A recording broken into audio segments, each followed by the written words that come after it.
Devenir ingénieur généraliste, c'est pouvoir vivre 1001 vies. C'est être une sorte de caméléon capable de s'adapter et de s'épanouir dans tout. C'est commencer en ayant des envies, qui deviennent des rêves et se transforment en réalité. C'est accéder à tout ce que notre monde peut offrir en termes de métiers et de domaines d'activité. Il n'y a pas de frontières pour les ingénieurs. Il leur suffit de saisir les opportunités que la vie leur offre. Mais que fait-on concrètement quand on est ingénieur ? On peut participer au développement de son pays en termes d'agroécologie, aider à la transformation durable de centrales en Allemagne du Nord, agrandir l'horizon des Parisiens en allongeant une ligne de RER, créer des stades ou des centres commerciaux, ou encore passer d'ingénieur dans l'industrie à chef d'entreprise puis député. Si j'avais une chose à transmettre aux ICAM, ce serait de rêver et d'être à l'écoute. On est dans un monde où on se met beaucoup trop de limites, donc vraiment d'essayer de vivre les rêves et de les construire, et à la fois en ayant une ligne et en étant à l'écoute des opportunités. Je suis Camille Schneller.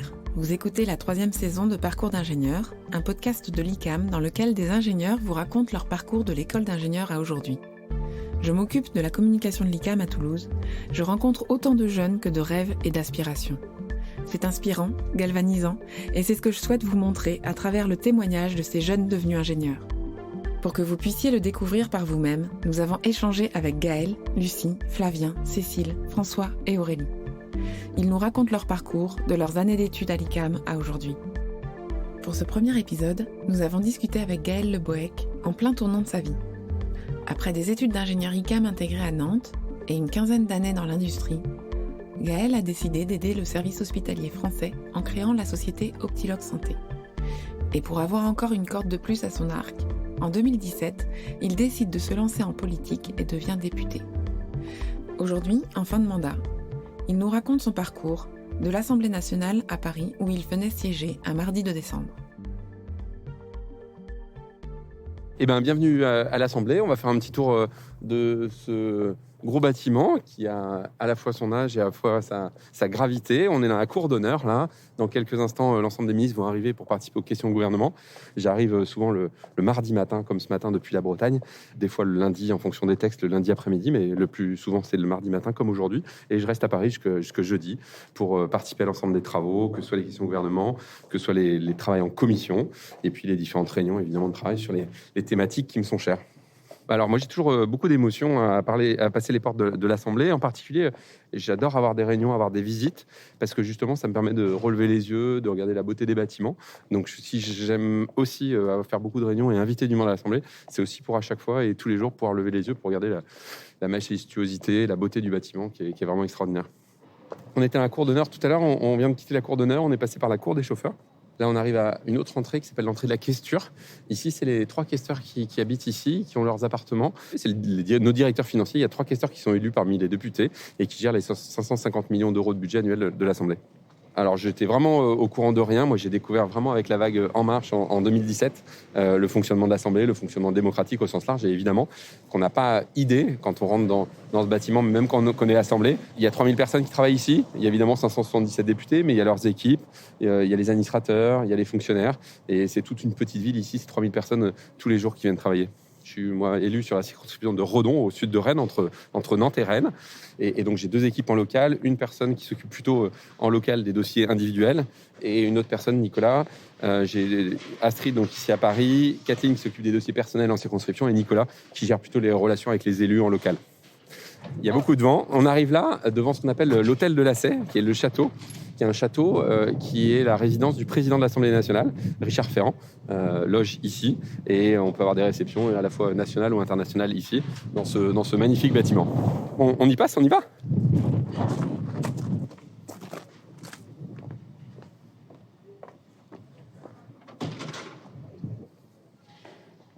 Donc on rentre ici dans ce que je dis, l'hôtel de Lassay. Donc voilà, magnifique bâtiment. C'est notre petit Versailles à nous quand on est à l'Assemblée nationale pour l'ensemble des belles réceptions qu'il peut y avoir, que ce soit des réceptions propres aux députés, des colloques, ou que ce soit des rencontres et des invitations internationales. Bonjour monsieur.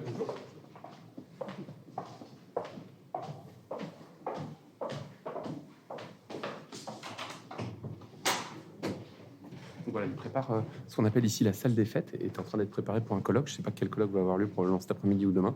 Mais voilà, il y a différents types de dispositions quand il y a des colloques ici. Donc ici, on voit cette magnifique salle des fêtes avec un décor magnifique, des lustres. On peut accueillir jusqu'à 400-500 personnes, je crois. Et j'ai eu l'honneur d'y animer ici un colloque sur l'égalité femmes-hommes et la question des violences conjugales, il y a 2 ans avec Richard Ferrand. Je crois qu'on est une petite dizaine d'ingénieurs, deux ingénieurs ICAM, Denis Masseglia. Et ils travaillent beaucoup sur tout ce qui est jeux vidéo, sur tout ce qui est numérique. Voilà, il y a quelques ingénieurs, je les connais pas tous, mais je ne peux pas vous dire exactement le nombre. Alors ici, le travail parlementaire va finir vraiment fin février, puisqu'en mars, c'est les élections présidentielles, campagne législative en mai et élections législatives en juin. Donc il reste vraiment, en termes de travail, il reste 3 mois jusqu'à fin février ici pour finir les travaux et les lois en cours. On arrive à l'entrée des questions au gouvernement. Tous les jours, le public peut venir ici participer et assister aux différentes séances, que ce soit questions au gouvernement, que ce soit le travail sur les textes. Et du coup, il y a d'un côté de l'hémicycle ce qu'on appelle la buvette des journalistes et de l'autre la buvette des parlementaires. Et du coup, on va faire le tour de l'hémicycle, puisqu'évidemment, c'est ce qu'on appelle le périmètre sacré ici. Les journalistes ne peuvent pas rentrer, ils restent autour de ce périmètre-là. Et donc, on va faire le périmètre sacré en vous expliquant un petit peu les différentes fonctions de chaque salle. Ici, on est dans la salle des pas perdus. Pas perdus parce qu'ici, on est plutôt en réflexion. Soit on arrive du château de la Sèye, soit on sort de l'hémicycle, et soit on va voir les journalistes. On va passer dans la salle très connue des 4 colonnes. Pourquoi 4 colonnes? Parce qu'il y a 4 colonnes, et c'est vraiment l'endroit de relation avec les journalistes. Quand on veut se faire interviewer, quand on est interpellé, c'est à cet endroit-là que ça se passe. Aussi bien pour les ministres quand ils veulent venir voir les journalistes, ou par les députés, parce qu'on passe régulièrement dans cette salle des 4 colonnes. On va passer voir les différentes salles de réunion ou commissions. Évidemment, il y a beaucoup de salles ici pour pouvoir travailler, préparer les commissions, les réunions de travail sur les différentes thématiques. La commission à laquelle j'appartiens, c'est la commission Affaires culturelles et éducation, qui englobe aussi l'enseignement supérieur et le sport. Bonjour Jacqueline. Salut. Ça va? Ça va. On arrive au moins 2 ici, qui est la moitié des commissions sont ici. La commission économique, la commission affaires culturelles dont je vous parlais et à laquelle j'appartiens sont ici. Je ne suis pas sûr que les salles soient ouvertes, mais on va voir. Ouais, elles vont être fermées, je pense pas qu'elles soient vraiment ouvertes. Dommage. Bon, faut imaginer 3 rangées, voilà, une vingtaine de personnes dans chaque rangée. On auditionne en général quelqu'un qui a fait un rapport, ou un ministre, ou quelqu'un qui représente une institution française, soit pour des questions de budget, soit sur des questions du moment. Ça peut être, la semaine dernière, nous avons auditionné le directeur général de l'AFP, l'agence France Presse, qui a un rôle de mission publique, donc le Parlement est chargé de contrôler ce qu'on appelle les COM, les contrats d'objectifs et de moyens, sont respectés ou pas, et comment on auditionne ces différentes institutions françaises. Les questions au gouvernement commencent à 15h précisément. C'est quelque chose qu'on ne connaît pas forcément, mais qui est demandé aux députés par la Constitution. C'est qu'on a vraiment un rôle qui est évidemment celui de faire la loi, celui qu'on connaît, mais on a aussi un rôle de contrôler l'action du gouvernement. Et au travers de ces questions, on pose des questions précises sur des sujets précis pour savoir où en est le gouvernement sur les différentes actions. Il y a une vingtaine de questions à chaque fois, donc on a très peu de questions. C'est des questions d'ordre général, et par souci d'équilibre démocratique, les oppositions ont beaucoup plus de questions que la majorité, proportionnellement. Donc sur une bonne vingtaine de questions, il y en a une quinzaine qui est allouée à ce qu'on dit les minorités. Donc c'est des sujets d'actualité. Donc évidemment que les sujets nous concernent tous. Donc on se doit, nous, absolument, de remonter ces questions-là au gouvernement pour que le gouvernement puisse prendre les meilleures décisions pour répondre à la fois aux interrogations et aux questions qu'ils peuvent avoir sur le terrain. On voit la porte qui vient de s'ouvrir, qui est la porte qui permet aux ministres de commencer à venir, et on va voir, ils feront le tour de la cour, les ministres sont déposés, les voitures attendent les 2 heures à peu près, ça dure 1h30 à 2 heures en fonction du temps des questions et du temps des réponses. Mon standard avant les questions au gouvernement, je reste dans cette cour-là parce que mon bureau a la chance d'être bien placé. On va juste aller travailler un tout petit peu dans le bureau quelques minutes dans cette attente de l'arrivée des ministres. Voilà mon bureau. On donne sur la rue, ça s'appelle la place Bourbon. On peut entendre, on entend les voitures. Quand il fait chaud, évidemment, on va venir ici ouvrir la fenêtre et on va pouvoir entendre à la fois les voitures ou voir les collègues qui sont au bistrot. J'ai 3, 4, 5 ans, je me projette pas forcément, je vis au quotidien. J'aime la nature, j'aime faire du sport, j'aime faire des gâteaux, j'aime participer à la cuisine. Voilà, je dirais, j'ai une jeunesse à la fois classique mais heureuse. Je grandis, je bascule à 7 ans du côté de Nantes. Puis au collège, je visite l'ICAM, qui me donne envie d'y aller pour un aspect pratique, pour aller dans les ateliers, pour à la fois avoir pas non plus que des sciences ou que des maths, mais toucher des outils, toucher de la matière et alterner et trouver un bel équilibre entre à la fois des disciplines assez cérébrales et puis des disciplines un peu plus pratiques. Donc, je grandis au collège et au lycée à Nantes. Alors, je suis en 1995, j'ai mon bac et qui me permet, après quelques efforts, puisque je ne suis pas accepté tout de suite à l'ICAM, je renvoie mon dossier avec mes notes du bac. Je suis retenu en deuxième vague pour intégrer l'ICAM en septembre 95. Les débuts à l'ICAM, je suis épaté par l'intégration. Je suis agréablement surpris de la cohésion, de l'entente, de la solidarité, dès l'accueil par les promos du dessus, qui voilà, nous aident à nous souder, à nous comprendre, à créer un vrai esprit de corps. On travaille quand même dur sur les 2 années de prépa, donc j'ai pas trop le temps de me poser des questions. J'ai le temps de travailler. J'apprécie énormément ce pourquoi j'étais venu. Je suis venu pour équilibrer le travail cérébral, maths, physique et les ateliers pratiques. Et je suis content de faire une fois par semaine de l'atelier, de la soudure, du tournage, du fraisage. Et je m'éclate au travers de ça. En voyant les gens grandir, en voyant les promos du dessus, faire des projets. Vraiment une école qui met le projet au cœur de la pédagogie, que ce soit le projet associatif, projet d'engagement solidaire, un projet technique, mécanique. Et c'est ça qui me botte.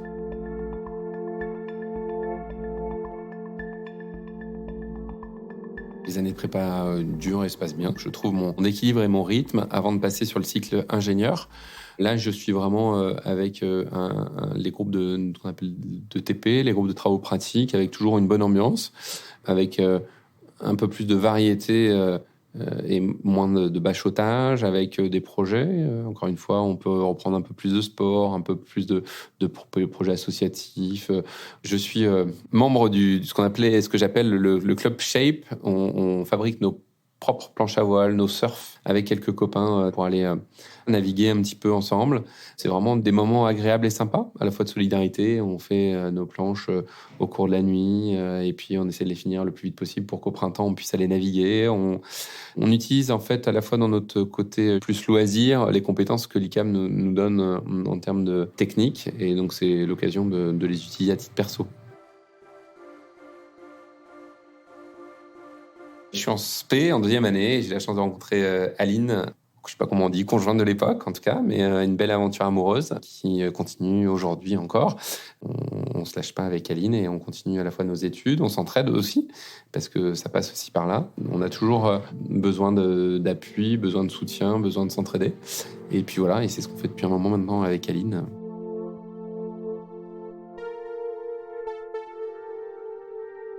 En dernière année de l'ICAM, j'arrive donc en 5e année. Je fais une partie de laboratoire où je lance les premières machines à grande vitesse, usinage à grande vitesse, avec des fraises qui tournent à plus de 1000 tours minute, qu'on appelle des UGV. Usinage à grande vitesse, aujourd'hui, c'est le commun des mortels. Je suis en ICAM 5, c'est tout nouveau, c'est des nouveaux outils, c'est des nouvelles machines, commandes numériques qui tournent très très vite. Et c'est l'avenir de l'industrie qui se dessine. Donc pour la première partie de laboratoire, de septembre à décembre, je fais ce mémoire sur l'usinage à grande vitesse. Et je cherche un stage plutôt dans la grande série agroalimentaire, cosmétique, pharmacie. Et j'ai la chance d'être accepté sur le site d'Evian du groupe Danone pour travailler sur l'allègement de la bouteille d'1 litre. Je travaille sur un projet d'allègement de la bouteille d'1 litre pour la passer de 29 grammes de mémoire à 22 grammes. Je suis content de travailler à la fois pour un grand groupe qui a les moyens de ses ambitions. À la fois, je suis très heureux de travailler sur des questions de développement durable, des questions d'avenir, tout juste en sortant de l'école. Je suis en 2000, début 2000, premier semestre 2000, et on parle déjà des questions d'écologie, des questions de moins utiliser les ressources de la planète, et ça me botte énormément. Le stage passe très bien, à la fois sur les résultats, parce que je fais des tests sur différents types de bouteilles, je suis très bien intégré dans l'usine, j'ai un super maître de stage, Vincent Loisel, qui m'accompagne, qui me fait grandir, qui m'apprend beaucoup de choses. Et puis une ambiance de stagiaire dans le groupe Danone et sur le site Evian en particulier, qui est une très bonne ambiance. Je découvre une technicité, je découvre des gens, je découvre des équipes euh, qui sont capables de se coordonner sur des projets d'avenir, sur mise en route d'une nouvelle machine, sur des projets de développement durable, d'environnement. Et je découvre vraiment une famille industrielle qui me plaît beaucoup. Ça me plaît parce que c'est le travail en équipe. Ça me plaît parce que on peut vite voir les résultats de ces projets, de ces modifications, de ces propositions.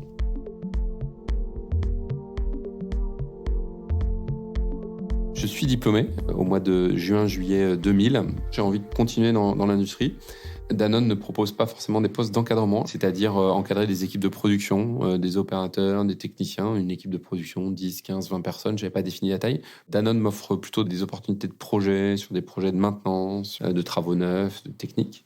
Du coup, je décide de répondre positivement au groupe Johnson & Johnson avec sa filiale française qui s'appelle Janssen Silag. La France gagne la Coupe d'Europe 1er ou 2 juillet et j'embauche le 3 juillet chez Janssen sur un site de cosmétiques où j'encadrais des équipes d'une 50aine de personnes pour les produits Brock, Neutrogena, voilà, Johnson & Johnson.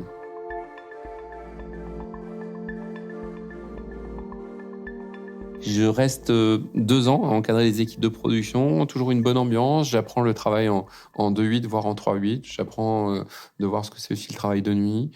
J'apprends ce que c'est de mettre en place des indicateurs, des réunions d'équipe, de motiver les équipes, d'échanger avec les équipes, de travailler la cohésion d'équipe. Fin 2001, Aline finit ses études et trouve un poste chez Sanofi Aventis à Compiègne en tant qu'ingénieur packaging. Et du coup, je décide de voyager avec elle, de la suivre et de trouver du boulot dans l'Oise et en Picardie plus largement, puisque j'intègre le groupe L'Oréal qui m'accueille en tant qu'ingénieur de production sur l'usine Parfum Monde du groupe L'Oréal à Saint-Quentin dans l'Aisne. Ingénieur production, ça veut dire qu'on fait des projets à la fois d'amélioration de la production, de rendement de machines, d'animation d'équipes, et à la fois, en particulier sur cette usine-là, qui avait beaucoup de nouveaux projets, de nouveaux parfums. On achète des machines pour créer une ligne d'assemblage. Une ligne d'assemblage de parfums, c'est une petite dizaine de machines. Et la spécificité de cette usine, qui mettait à la fois la pression et qui était chouette en termes d'adrénaline. C'était de double enjeu. L'enjeu, c'est l'usine Parfum Monde du groupe L'Oréal. Donc, à chaque fois qu'il y a un lancement de parfum, c'est-à-dire que c'est du one-shot et c'est du lancement frontal du monde entier. Donc, il faut absolument avoir une capacité de production très rapide, même si c'est des machines qui pas forcément tournent très, très vite. C'est du 40 parfums à la minute, mais même si ça reste beaucoup en termes de volume, il faut faire tourner longtemps les lignes. Et il faut pendant 2, 3, 4 mois, faire tourner une ligne, voire 2 lignes en fonction du volume de parfum pour être capable de mettre sur le marché 1 million minimum, mais souvent 2, voire 3 millions de parfums à une date donnée, partout dans le monde, dans tous les aéroports, dans toutes les parfumeries. Donc, il faut à la fois les préparer, les produits et les alimenter, le circuit de distribution, pour que souvent, avant la période de Noël, il puisse y avoir l'ensemble des parfums disponibles.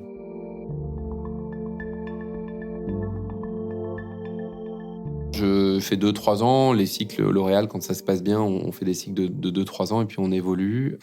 Et puis le directeur de l'usine de l'époque, Jacques Play, me demande d'intégrer le comité de direction sur une fonction très intéressante, entretien travaux neufs, maintenance générale de l'usine finalement, l'air comprimé, les réfections de bâtiments, la lumière, tout ce qui est l'entretien d'une grande maison qui s'appelle l'usine. Non pas les outils de production, mais l'ensemble du bâtiment, les murs. Je dis souvent les murs de l'usine, comment on entretient tout ça. Et on avait été amené à travailler, à changer des bureaux, à avoir une mini-extension d'usine.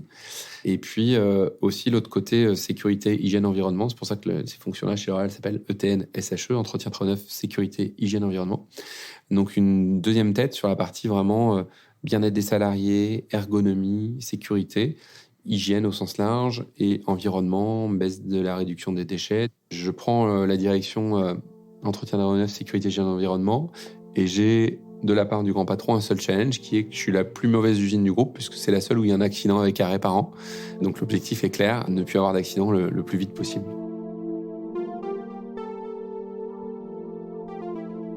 On y arrive, on fait le choix de faire participer, de faire des remontées de terrain sur comment on peut maîtriser les risques sécurité, les risques ergonomie. On fait des démarches d'ergonomie, je suis en 2005-2006, je propose des journées sécurité, des semaines de la sécurité, dans lesquelles on travaille soi-même sur ses propres postures, ses gestes. On fait du Qigong, on fait de l'ergonomie. Quand on est opérateur, on apprend à se dire que Le premier outil, c'est son corps. Donc, il faut absolument se préserver et avoir les meilleures postures pour que le corps puisse continuer à bien travailler.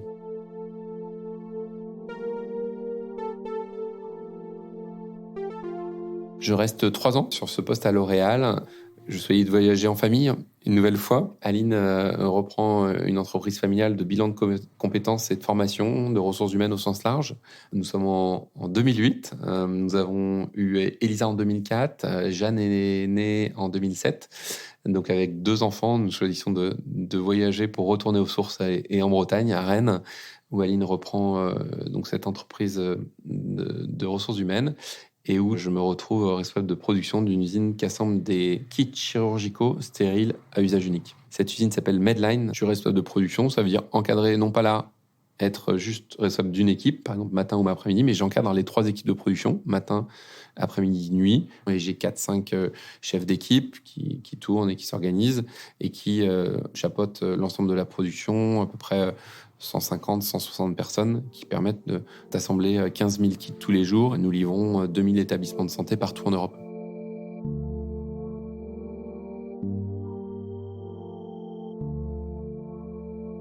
J'essaye toujours de me poser la question de qu'est-ce que je fais demain, même si je suis bien aujourd'hui.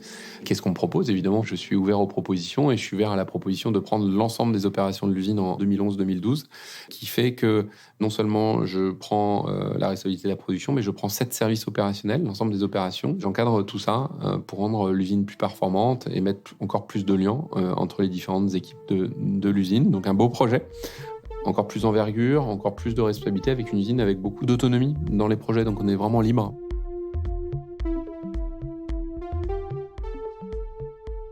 J'encadre plus largement l'ensemble des équipes, logistique, achat et logistique amont et aval.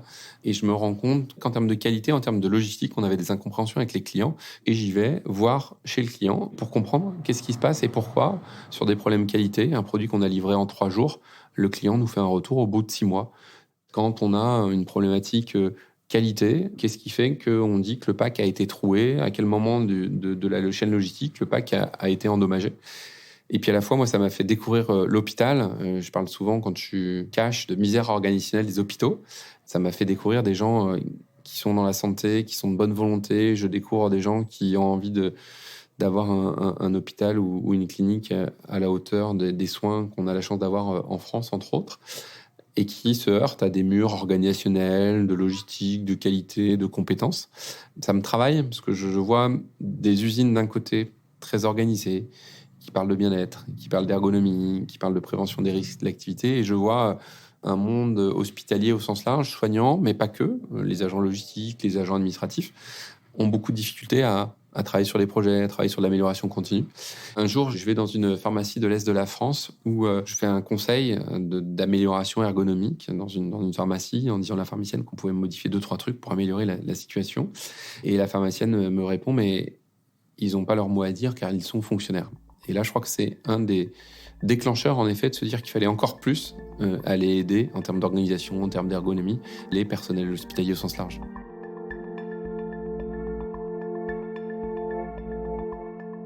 Printemps 2014, je me pose des questions sur qu'est-ce que je pourrais apporter justement à cette organisation hospitalière. Et je décide de mandater 2 études de marché, une plutôt commerciale avec une école de commerce, savoir s'il y aurait matière à aller accompagner les hôpitaux. Et une autre logistique, je demande à la junior entreprise de l'ICAM 90 d'aller voir si les chiffres logistiques que je voyais et le surstock que je voyais dans les hôpitaux étaient vrais ou c'était une lubie.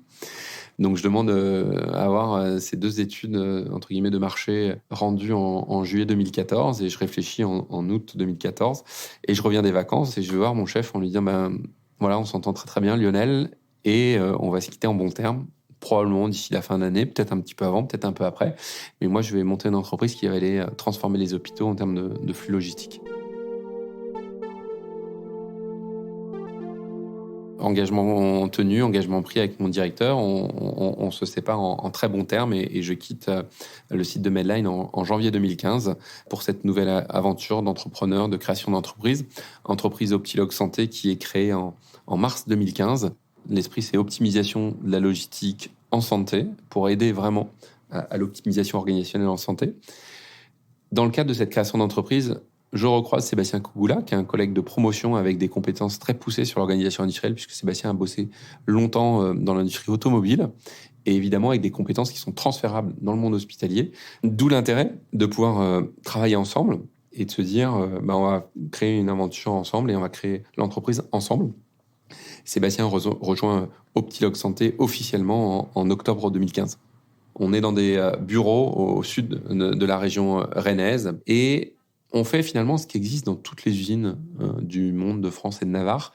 Dans toutes les usines, il y a une cellule qui s'appelle cellule méthode, cellule amélioration continue, cellule organisation ou amélioration, qui n'existe pas dans les hôpitaux ni dans les cliniques. Les hôpitaux ne sont pas encore mûrs pour la créer en interne et on va sous-traiter. On est les sous-traitants de l'amélioration continue des hôpitaux et on va, depuis notre grenier et maintenant des bureaux un petit peu plus corrects pour inviter nos clients, on décide vraiment d'aider à cette transformation-là et à créer en dehors des hôpitaux des cellules d'amélioration pour aider les équipes à progresser.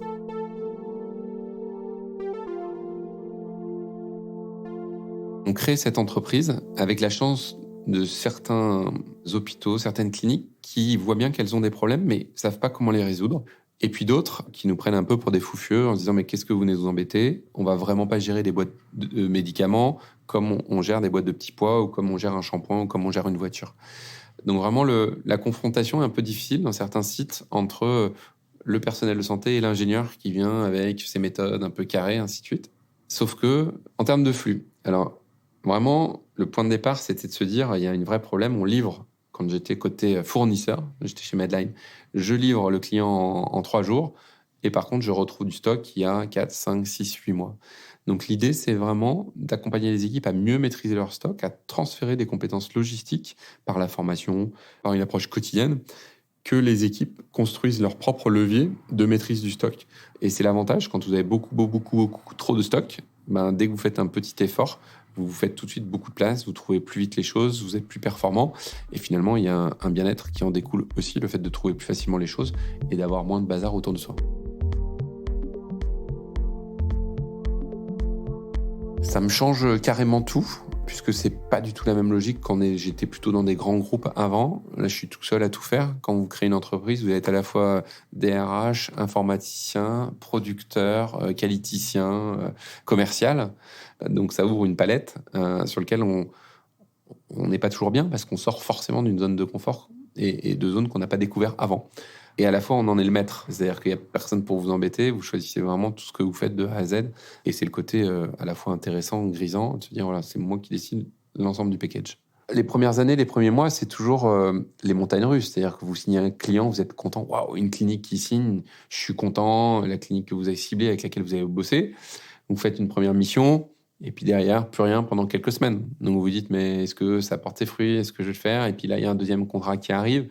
Waouh, hop, ça vous soulage un petit peu. Et puis voilà, un peu de montagne russe avant de trouver, au bout d'1 an et demi, 2 ans, un rythme un peu plus de croisière.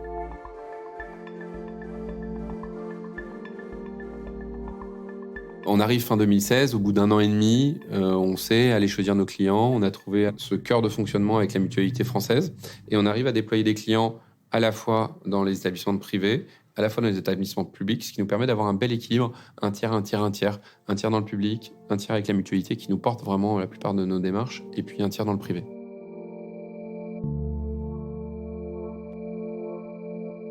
Je fonctionne beaucoup avec l'écoute, et la plus grande des satisfactions, c'est les retours des opérateurs, des préparateurs, des magasinés dans les pharmacies qui nous est important. C'est le retour des gens qui vous expliquent combien ils sont contents d'avoir moins de stock, combien ils font plus facilement les inventaires, combien ça a aidé. C'est les messages les plus touchants, en effet, de se dire qu'on a servi à quelque chose. Moi, je reçois du bonheur, de la joie par procuration de ces équipes-là qui vous disent travailler dans des meilleures conditions. Parce que c'était finalement l'envie d'origine de transformer l'organisation des hôpitaux. Donc, quand vous vous dites qu'elle aboutit, que ce soit une échelle de petite équipe de pharmacie, que ce soit une échelle de bloc opératoire ou une échelle de service de soins, vous dites que vous avez gagné une partie du match.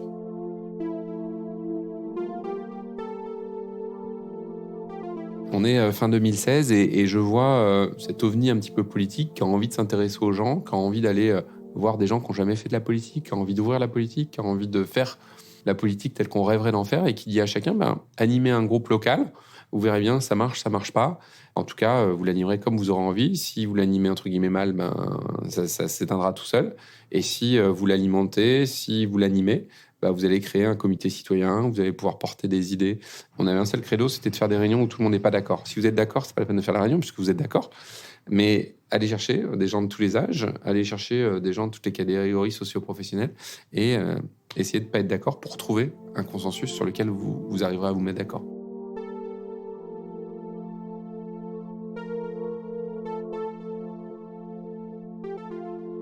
Je crée le comité citoyen de Basse-Bretagne qui se passe bien, 10 personnes le premier mois, 20, 30, 40, et on arrive au printemps 2017 à des moments importants de la campagne, février, mars, campagne présidentielle évidemment, où on est une cinquantaine de marcheurs à se bouger à la fois pour continuer à construire, mais là on est même plus au printemps à vendre le programme qu'on a co-construit avec l'ensemble des équipes d'Emmanuel Macron. Emmanuel Macron gagne la présidentielle et on avait ouvert l'ensemble des candidatures aux législatives à tous ceux qui le souhaitaient sur une plateforme en ligne, CV, lettre de motivation, casier judiciaire, vide évidemment. Et on dit aux Français, postulez. Et sur 577 circonscriptions, nombre de députés qu'il y a en France, 577, il y a plus de 20 000 candidatures. Donc un truc de fou. On était vraiment dans une dynamique à la fois artisanale, mais à la fois de volume énorme. Manifestement, il y a au moins une cinquantaine de postulants dans chaque circonscription. Et je fais partie de ces postulants, parce qu'on m'avait dit, on m'avait conseillé, le comité citoyen marche bien, il faudrait que tu postules, comme ça, plus il y aura de gens à postuler, meilleure sera la sélection. Donc on décide vraiment de faire différemment de la politique. Et finalement, avec une forme d'insouciance, en se disant à la fois on a postulé, à la fois on s'est mis d'accord, et Aline il est au courant, pour pas être surprise non plus, et à la fois on n'y croit pas trop. Une forme de déni ou de réalisme, si finalement il y avait tellement une chance infime d'être là où on a réussi à être, en termes de proba ou de statistiques, c'est infinitésimal. On est sur un nuage, on fait tellement tout juste ce qu'on a envie de faire, la politique telle qu'on en rêve, qu'on se pose même pas la question de qu'est-ce qui va se passer après. On se dit juste, on fait tel qu'on a envie de faire, nos réunions politiques, nos organisations de comités, et on va transformer la France telle qu'on a envie de la transformer. On est le 7 mai 2017, Emmanuel Macron gagne le deuxième tour et conférence de presse jeudi 11 mai, au cours de laquelle, pas prévenu, j'apprends que mon nom est dans la liste. En parallèle de la conférence de presse, j'ai juste le temps d'appeler Aline, je raccroche et c'est les journalistes qui appellent derrière, Monsieur Le Bohec, c'est vous qui êtes investi, qu'est-ce qui va se passer, est-ce que vous avez déjà fait de la politique, comment ça se passe, voilà. Donc je n'y connais rien, donc 4 semaines de fou, jamais collé une affiche, je sais pas ce que c'est qu'être député, je sais pas ce que c'est que faire une campagne, je sais pas ce que c'est qu'un meeting, je sais pas ce que c'est qu'une réunion publique. Et on découvre à 300 à l'heure, quand on est dans la piscine, on apprend à nager vite, on essaie de se renseigner, on essaie d'être humble, on essaie de porter le programme qu'on connaît et ce qu'on a construit avant aussi. Donc on fait 4 semaines un peu particulières parce que c'est jour et nuit, parce qu'il faut continuer à poursuivre cet élan de la présidentielle jusqu'aux législatives 11 et 18 juin 2017. À cette date-là, je suis élu député. Premier tour à un peu plus de 40% et deuxième tour à plus de 60%. Je suis élu député de la circonscription d'Ille-et-Vilaine, la 4e, sous-préfecture de Redon. Je deviens donc fin juin 2017 officiellement député. Je ressens à la fois une fierté des équipes qu'on portait, de toute cette dynamique locale, et à la fois une gravité quand on vient ici, dans ce lieu particulier du cœur de la République. Là, on se dit waouh, là, on commence à atterrir et on se dit ça va commencer à être dur. On se dit waouh, ah ouais, c'est ça, on y est en fait. Et on commence à réaliser, avec toute la difficulté de ne pas connaître, d'être plus de 300 nouveaux. On rentre en prépa, on rentre à l'ICAM et on n'a par contre aucune promo au-dessus pour nous aider. On est seul à construire la première promotion de l'ICAM ou la première promotion de députés. On est plus de 300 nouveaux, à la fois solidaires, mais à la fois on n'y connaît rien. Donc il faut construire tout de A à Z. Je me vois encore avec Richard Ferrand, président d'Assemblée et président de groupe à l'époque, dire on n'a pas de statut, il faut créer une association de groupes parlementaires ici. Il faut qu'on rédige mot pour mot. Il faut qu'on embauche 40 personnes pour nous servir de collaborateurs de groupe. De rien, il faut créer un groupe parlementaire majoritaire à l'Assemblée nationale. Et je me souviens aussi de ces mots de Richard Ferrand qui disait de toute façon, avant la fin de l'année, vous inquiétez pas, c'est normal. Vous êtes en train de nager au fond de la piscine, donc fin d'année, en octobre, en novembre, dans 4, 5, 6 mois, ça ira mieux, vous inquiétez pas, ne vous stressez pas trop vite. Et en effet, on prend ses marques, on connaît les lieux, on connaît la routine, voilà, et au bout de 6 mois à 1 an, on commence à se staffer, à trouver son régime de croisière.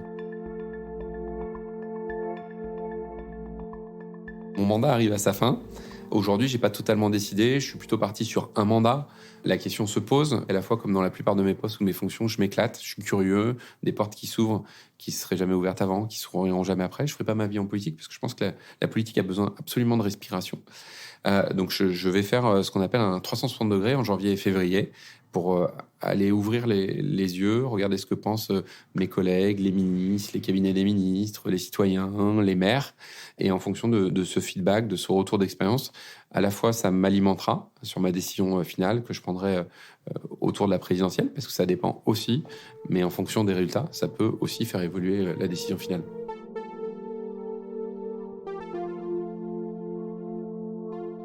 Le lien que je fais entre ma vie d'industriel et ma vie de député, c'est le grand écart. On est à l'Assemblée nationale, c'est magnifique, c'est l'histoire de France qui se joue et l'avenir aussi surtout. Et en même temps, on a des process, on a des procédures, on a un fonctionnement qui est hyper archaïque. Vous voyez ici, on est dans mon bureau, les PC n'ont pas de webcam. Quand on est arrivé en 2017, on avait tous un ou deux portables, une tablette, un PC, on a fait sauter les serveurs. Parce qu'on était encore à l'époque du papier où tous les amendements étaient distribués à tous les députés en mode papier. Donc voilà, donc ce renouvellement qu'on appelait de nos voeux et qui a eu lieu a fait accélérer la transition, même s'il y a encore beaucoup de choses à faire, mais a fait vraiment qu'au cœur de la République, on a pu faire ces transformations et rattraper un petit peu le retard. Ce que je retiens de l'ICAM, c'est une vraie force sur le développement de la formation humaine, de se poser, construire son propre projet, définir ses leviers, se connaître soi-même, être à l'écoute, être attentionné aux signaux, à la fois concentré sur son travail, sa fonction, sa tâche, et être ouvert aux signaux du monde, quels qu'ils soient, les sensations, les émotions, les avis des autres. Je crois que c'est trouver le bon équilibre pour construire son propre chemin. Il y a beaucoup d'ateliers à l'ICAM sur c'est comment je construis mon chemin. Je pense que c'est toujours intéressant de se poser ces questions-là. Vous venez d'écouter le premier épisode de cette nouvelle saison de Parcours d'ingénieur. Un podcast de l'ICAM dans lequel des ingénieurs vous racontent leur chemin de vie, de leurs études à leur vie professionnelle. Une occasion de découvrir la diversité des métiers que l'on peut occuper avec un titre d'ingénieur. J'espère que cet épisode vous a éclairé sur les possibilités d'évolution d'un ingénieur, de jeune stagiaire à PDG et député. Vous pourrez retrouver tous les épisodes de cette série sur toutes les plateformes de podcast. L'ICAM forme des ingénieurs généralistes. Il y a 6 campus en France et 6 à l'étranger. En Inde, en Afrique centrale et en Amérique du Sud. Et si vous souhaitez en savoir plus sur les formations d'ingénieurs proposées à l'ICAM, je vous invite à visiter notre site web icam.fr et à nous rencontrer. À bientôt!